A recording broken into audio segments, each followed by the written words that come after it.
Hook. Behind the golden gates of Kensington Palace, where cameras capture perfect smiles and pristine appearances, a simple security guard named William Harper holds a piece of paper that could change everything.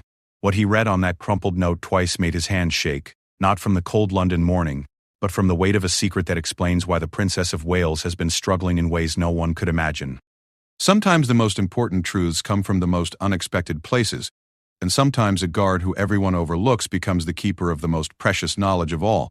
The morning mist hung heavy over Kensington Palace as William Harper adjusted his security badge for the third time in 10 minutes. At 47, he had been working palace security for nearly 2 decades, long enough to know that something was different about today. The usual bustle of staff preparing for another day of royal duties felt muted, almost secretive. William had developed an instinct for reading the mood of the palace, and today that mood whispered of hidden troubles. Catherine, the Princess of Wales, had been noticeably absent from several public engagements over the past month. The official statement spoke of minor scheduling adjustments and private commitments, but William had seen enough behind the palace walls to know when something deeper was troubling the royal family. He had watched Kate grow from the nervous young woman who first walked through these halls into the confident princess she had become, and lately, the confidence seemed to be wavering. William's morning routine never varied. He would arrive at 6:30 sharp, check the overnight security reports, and begin his rounds of the palace grounds. Today, however, as he walked through the East Wing corridor, something caught his eye. A piece of paper had fallen behind one of the ornate hall tables, partially hidden beneath the heavy fabric that draped to the floor. Palace protocol demanded that any misplaced items be reported immediately, so William bent down to retrieve it. The paper was expensive stationery, the kind used for official palace correspondence. As he unfolded it, William realized it was a handwritten note, not an official document. The elegant handwriting was unmistakably feminine, and as his eyes scanned the first few lines, he felt his breath catch. This wasn't meant for his eyes, but now that he had seen it, he couldn't simply pretend it didn't exist. The note was addressed to someone named Margaret, and it began with words that made William's stomach tighten with concern. "I don't know how much longer I can keep pretending that everything is fine. The pressure is becoming unbearable, and I feel like I'm losing myself in all of this." William knew he should stop reading immediately, but something about the raw emotion in those words compelled him to continue. "Everyone expects perfection from me every single day. They want me to be the perfect wife, the perfect mother, the perfect princess. But what they don't understand is that I'm just Catherine, and Catherine is struggling more than anyone realizes. The constant scrutiny, the endless demands, the way every single thing I do is analyzed and criticized, it's slowly breaking me apart." William's hands were trembling now. He had no doubt that this note was from Kate herself. The vulnerability in the words painted a picture so different from the composed, graceful woman he saw in public. He looked around the empty corridor, making sure no one was watching, and continued reading. "The children ask me why I'm sad, and I don't know what to tell them. How do you explain to a child that their mother is drowning in expectations? That sometimes I lock myself in the bathroom just to cry for 5 minutes without anyone seeing. That I've forgotten what it feels like to just be myself without worrying about what everyone else thinks." The note went on to describe sleepless nights and overwhelming anxiety. Kate wrote about feeling isolated despite being surrounded by people constantly. She mentioned how every public appearance felt like a performance where she couldn't afford to make a single mistake. The weight of representing the monarchy, of being a role model for millions of women around the world, was crushing her spirit day by day. William found himself reading the note twice, not because he didn't understand it the first time, but because the honesty of it was so shocking. This was the Princess of Wales, admitting that she was struggling with depression and anxiety, that the fairy tale life everyone believed she was living was actually a beautiful prison. "I've tried to talk to people about this, but they either don't understand or they're too worried about protecting the image of the royal family. Even the people closest to me seem to think that I should be grateful for this life, and I am grateful. But gratitude doesn't make the pain go away." I feel like I'm screaming, but no one can hear me. The emotional weight of what he was reading hit William like a physical blow. He had seen Kate dozens of times, always smiling, always perfect, always handling every situation with grace. Never once had he suspected that behind that beautiful smile was a woman who felt like she was slowly falling apart. As he continued reading, William learned that Kate had been seeing a private therapist, someone completely outside the royal circle. But even those sessions had to be conducted in secret. The note mentioned how exhausting it was to maintain the facade even while seeking help. She wrote about feeling guilty for not being happy when she had everything that millions of people dreamed of having. "The worst part is feeling like I'm failing everyone. I'm failing as a wife because I can't be the strong partner he needs. I'm failing as a mother because my children deserve someone who isn't constantly battling her own demons. I'm failing as a princess because I can't live up to the legacy that was set before me. And most of all, I'm failing myself because I've lost sight of who Catherine really is underneath all of these roles I'm supposed to play. William realized he was crying. In 20 years of palace security, he had never been so moved by anything he had encountered. This wasn't a security threat or a political scandal. This was a human being in genuine distress, and that human being happened to be one of the most beloved members of the royal family. The note concluded with words that would stay with William for the rest of his life. I know I need to find a way through this. For my children, for my husband, for everyone who believes in me. But right now, I feel so lost that I don't even know where to begin looking for the way forward.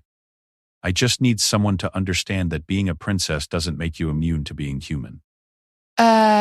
William carefully refolded the note, his mind racing. This explained so much about Kate's recent behavior. The canceled engagements, the moments he had caught her looking distant during public events, the way she seemed to be trying just a little too hard to appear happy. She wasn't being difficult or demanding. She was struggling with her mental health in a way that would be challenging for anyone, but was made infinitely more difficult by her public position. The question now was what to do with this knowledge. William knew that protocol demanded he report finding the note, but he also understood that doing so could expose Kate's private struggles to people who might not handle the information with the sensitivity it deserved. The royal family's approach to mental health had evolved over the years, but there was still a tendency to prioritize public image over personal well-being. As he stood in that quiet corridor, holding a piece of paper that revealed the hidden pain of the Princess of Wales, William felt the weight of an enormous responsibility. This wasn't just about following palace protocol anymore. This was about protecting someone who was clearly vulnerable and in need of support, not judgment. He thought about Kate's children, George, Charlotte, and Louis, and how much they adored their mother. They deserved to have her healthy and happy, not struggling in silence. He thought about Prince William, who was undoubtedly aware of his wife's struggles, but was probably fighting his own battles, trying to support her while managing his own royal duties. William Harper had always prided himself on being just a security guard, someone who did his job quietly and professionally without getting involved in the personal lives of the people he protected. But today, that boundary had been crossed, and he found himself in possession of information that could either help Kate get the support she needed or potentially make her situation worse if it fell into the wrong hands. As he tucked the note carefully into his jacket pocket, William made a decision that would change not only his own life, but potentially the life of the Princess of Wales. He would find a way to return the note to Kate personally. And more importantly, he would find a way to let her know that someone understood her struggle and was willing to help protect her secret until she was ready to seek the help she deserved. The morning rounds continued, but William's mind was entirely focused on the woman who was somewhere in this palace, probably preparing for another day of pretending to be perfect while battling demons that no one else could see. For the first time in his career, being just a security guard didn't feel like enough. Today, he needed to be so much more. The next 3 days were the longest of William Harper's career. Every time he saw Kate during his security rounds, his heart ached knowing what she was going through. While maintaining her perfect public facade, she appeared at a children's charity event on Tuesday, radiant in a blue dress that matched her eyes, laughing with young patients at a hospital. To everyone else, she was the picture of royal grace. To William, she was a master actress giving the performance of her lifetime while slowly dying inside. On Wednesday evening, William finally found his opportunity. Kate was scheduled for a private meeting in the morning room, and protocol required a security sweep of the area beforehand. As William conducted his routine check, he noticed Kate approaching down the corridor alone, which was unusual. Normally, she was accompanied by at least one member of her staff. "Your Royal Highness," William said, bowing slightly as she approached. Kate paused, looking surprised to encounter him. "Oh, hello, William. I didn't realize anyone was here." Her voice carried that familiar warmth that had made her so beloved by the palace staff over the years.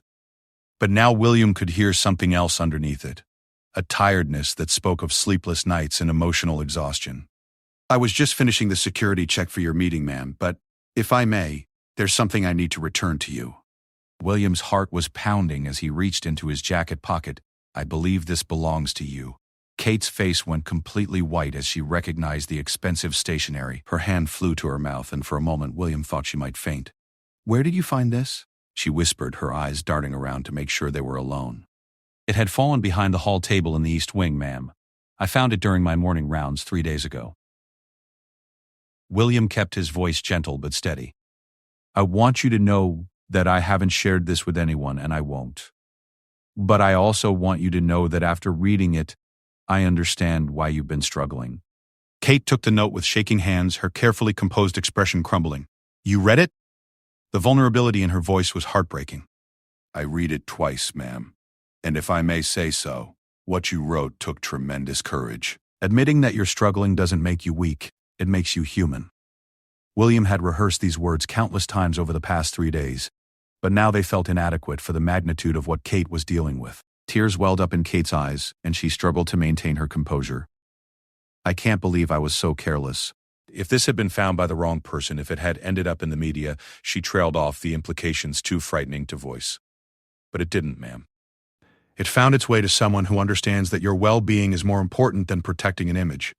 William took a step closer, his voice dropping to barely above a whisper. Your Royal Highness, in 20 years of working here, I've learned to read people. I've watched you grow from a young woman who was clearly nervous about her new role into someone who handles incredible pressure with grace and dignity.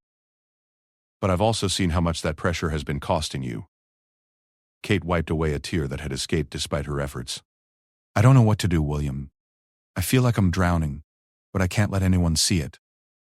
There are so many people depending on me to be strong, to be perfect. The children, William, the public, the monarchy itself. How can I admit that I'm falling apart? Ma'am, if I may share something personal. William said, his own voice becoming emotional. My wife struggled with depression for years. After our second child was born, she felt like she was failing as a mother because she couldn't feel the joy that everyone expected her to feel. The guilt of not being happy when she should be happy made everything worse. It wasn't until she finally got help that she realized she wasn't failing at all. She was sick, and being sick isn't a moral failing. Kate looked at William with new eyes, seeing him not just as palace security but as another human being who understood pain. What did they want? This is the person that best wants to help. This is his ability. It's about history. How did she get better? How did she show up? Just like you did by writing that letter. The second step was finding the right kind of support, people who understood that her struggle was real and valid, not something she needed to just get over. And the third step was learning that asking for help isn't giving up, it's fighting back. Whoa. Kate nodded slowly, her grip on the letter tightening. I have been seeing someone, a therapist, but I feel like I'm living a double life. During our sessions, I can be honest about how I'm feeling, but the moment I leave, I have to put the mask back on. It's exhausting. Ma'am, what if there was a way to get you more support without exposing your privacy? What if there were people within the palace who could help create a buffer, give you more space to heal without anyone outside these walls knowing? William had been thinking about this for days, and he had some ideas. Kate's eyes widened with something that looked like hope. What do you mean? Well, ma'am, there are several of us on staff who have noticed that you've been under tremendous pressure lately. We've all been concerned, but we didn't want to overstep. But if you were open to it, we could create some strategies to make your daily life a little easier. Small things that wouldn't draw attention but could give you some breathing room. Like what? Kate asked, leaning in despite herself. For instance, your schedule is often packed back-to-back with no time to decompress between engagements. What if some of us coordinated to build in small breaks? Natural delays that give you 10 or 15 minutes here and there to just breathe? Or what if we created signals, ways for you to communicate when you're struggling without having to say anything out loud? Kate was quiet for a long moment, processing what William was suggesting. You would do that? You would risk your jobs to help me? Ma'am, our job is to protect you. Not just from physical threats, but from anything that could harm you. Right now, the biggest threat to your well-being isn't some outside danger. It's the impossible pressure you're putting on yourself to be perfect every moment of every day. If we can help you manage that pressure, we're doing our jobs. The tears Kate had been fighting finally spilled over. I felt so alone in this, William. Even with all the people around me constantly, I felt completely alone. You're not alone, ma'am. You have people who care about you as a person, not just as a princess. And you have the right to struggle and the right to get help without feeling guilty about it. William reached into his other pocket and pulled out a small piece of paper. I wrote down some names and numbers. People who specialize in helping high-profile individuals with mental health challenges. People who understand the unique pressures you're facing. They're completely confidential and experienced with situations like yours. Wasn't it right to take over the paper's waste? How did you know to do this? Because after I read your letter, I couldn't stop thinking about how to help. I spent my free time researching, making some discreet inquiries.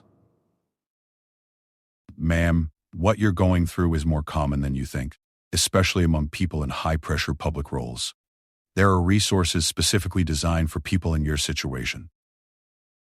I can't believe a security guard I barely know has shown me more understanding and practical help than most of the people closest to me, Kate said, her voice filled with a mixture of gratitude and sadness. Ma'am, sometimes it's easier to see clearly when you're not so close to the situation.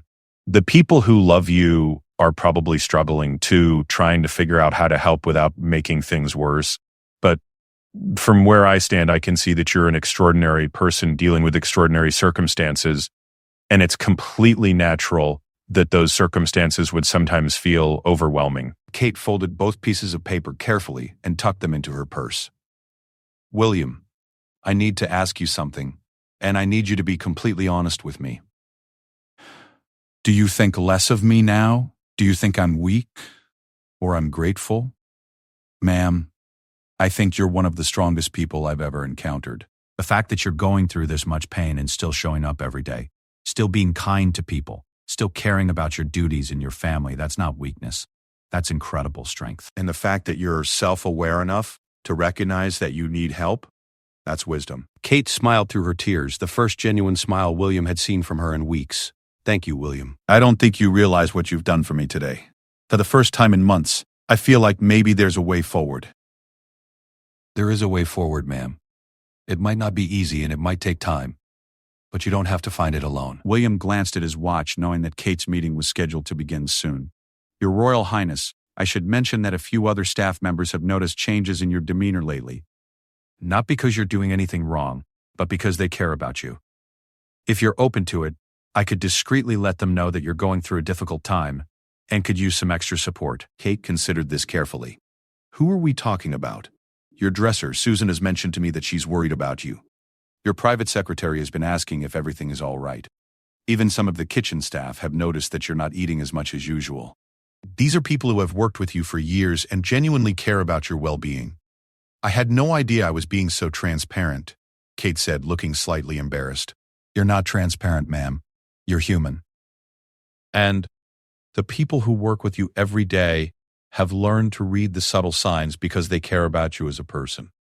William paused. What if we created a small informal support network? People you trust who could help you navigate the daily challenges while you're getting the professional help you need. Kate was quiet for several minutes, and William could see her weighing the risks and benefits. Finally, she spoke. I think that might help. But William, this has to stay completely confidential. I'm not ready for this to become public knowledge. Of course, ma'am. Everyone involved would understand the importance of discretion. William felt a surge of hope. This is the book, it's about history. This is the book, it's about history.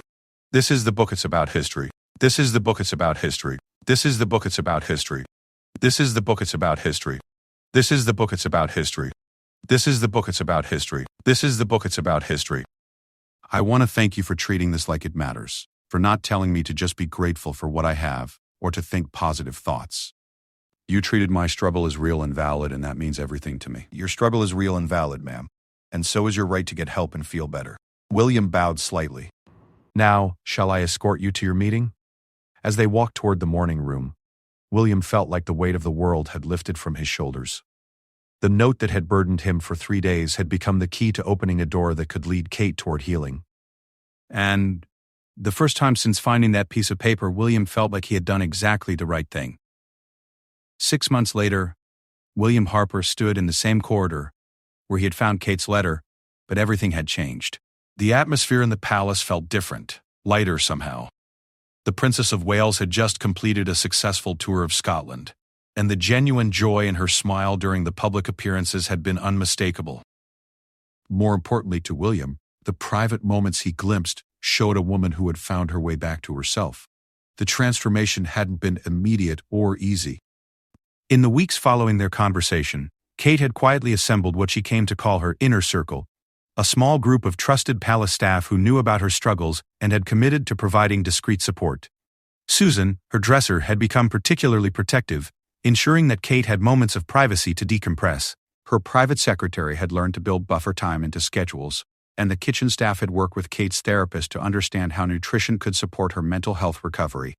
Most importantly, Kate had expanded her professional support team. Using the contacts William had provided, she had connected with a psychiatrist who specialized in treating high-profile individuals with anxiety and depression. Dr. Pasek Haidgul.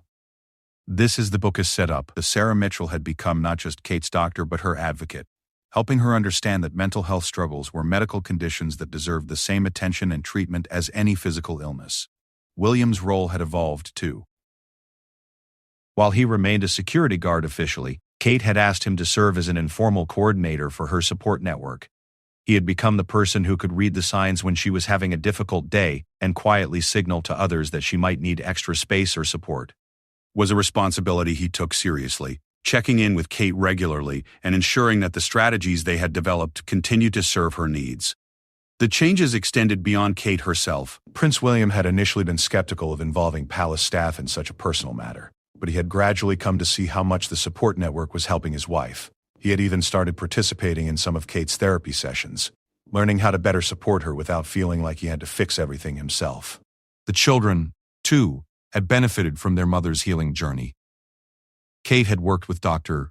Mitchell to find age-appropriate ways to explain that sometimes adults need help feeling better, just like children sometimes need help when they're sick.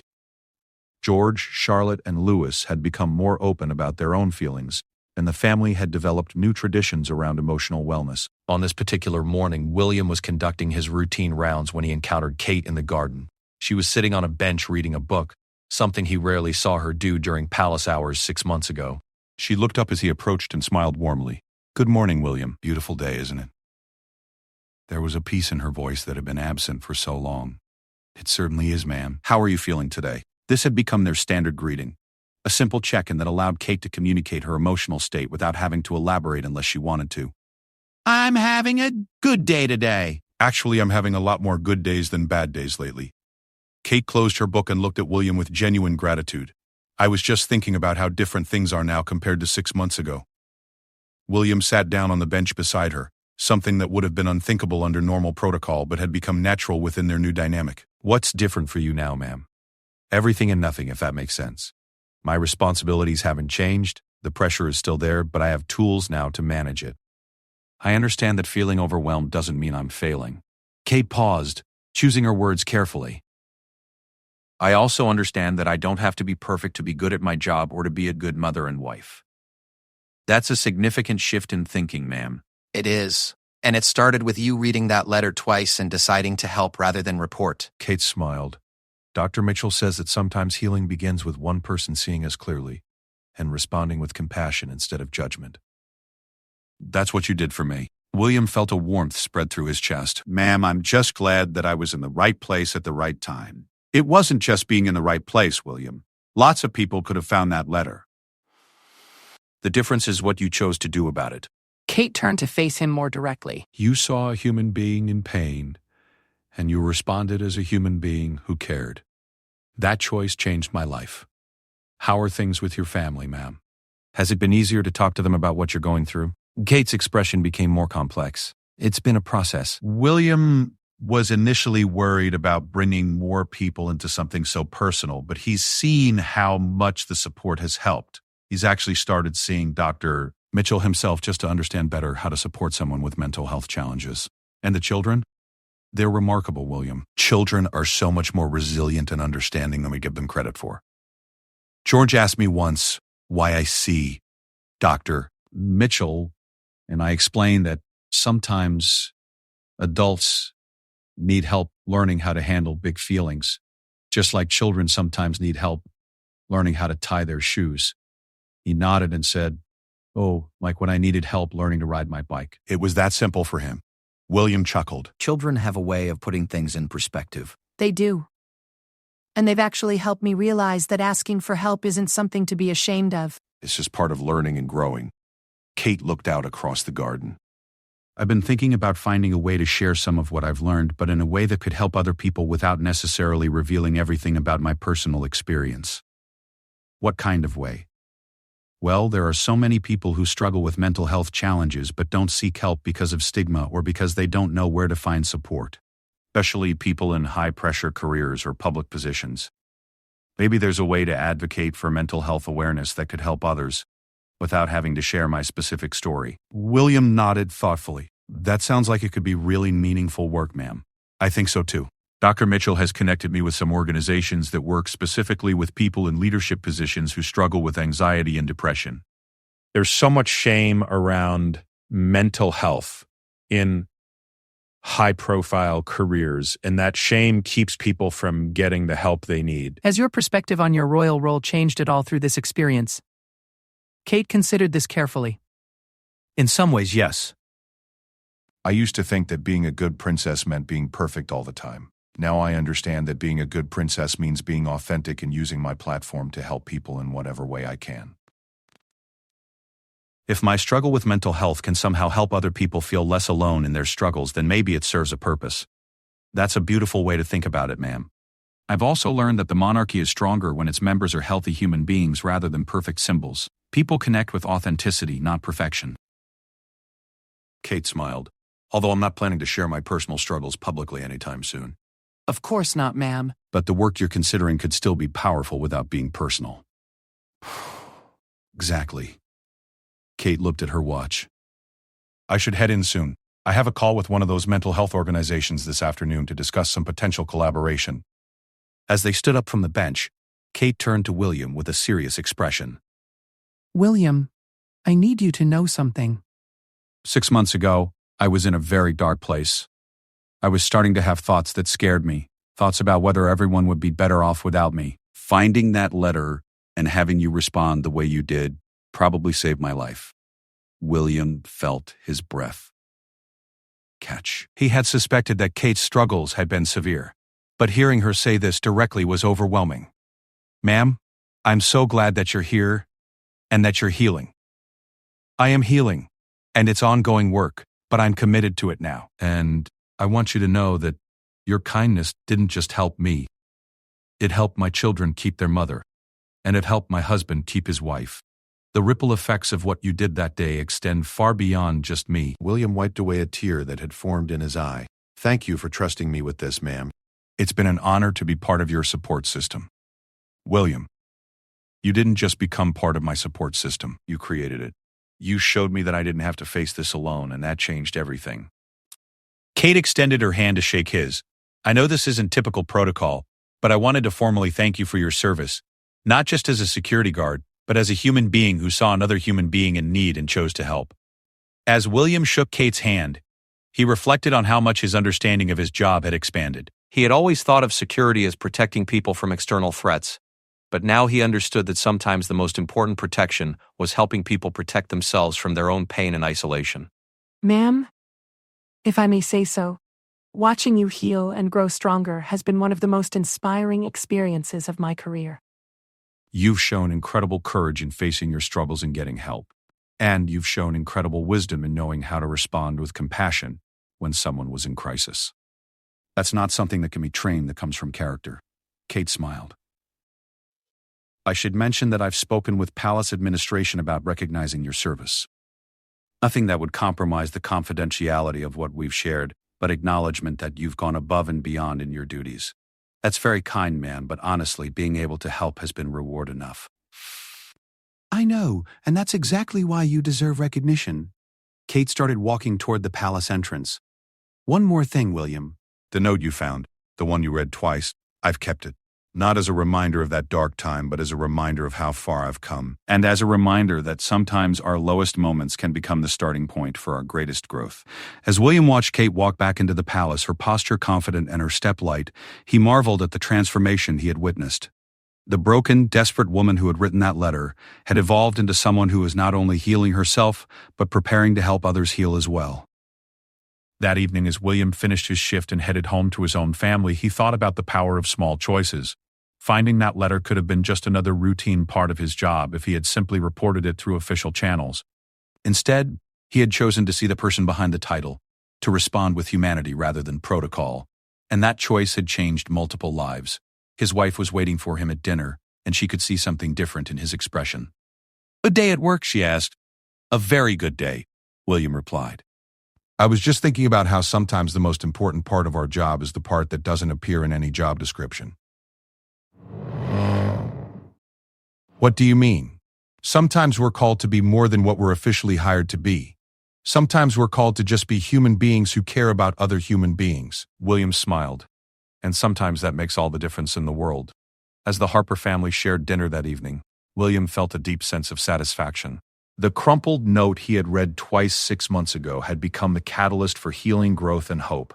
And while the details of that story would remain confidential, the impact would ripple outward in ways that would benefit countless people who would never know the role a security guard named William Harper had played in changing the course of one very important life.